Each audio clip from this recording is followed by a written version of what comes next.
સમાચારમાં વાત કરીએ તો સમાચાર બનાસકાંઠાથી સામે આવી રહ્યા છે। સમાચાર બનાસકાંઠાથી સામે આવી રહ્યા છે। બનાસકાંઠાના પાલનપુરમાં ઘરમાં સૂતેલી 2 વર્ષની બાળકીની હત્યા કરવામાં આવી છે।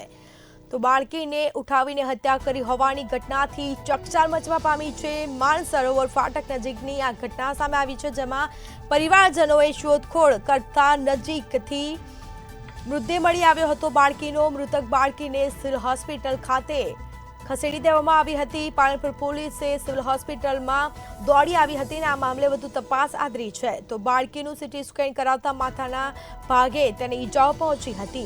બાળકીને જમીન પર પટકી હોવાનું પ્રાથમિક અનુમાન લગાવી દેવામાં આવ્યું છે।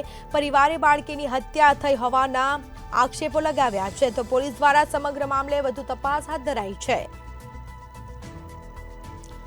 બનાસકાંઠાના પાલનપુરમાં ઘરમાં સૂતેલી 2 વર્ષની બાળકીની હત્યા કરવામાં આવી છે। હત્યા કોણે કરી છે તે અંગે તપાસ પોલીસ દ્વારા હાથ ધરવામાં આવી છે। તો માનસરોવર ફાટક નજીકની આ ઘટના સામે આવી છે।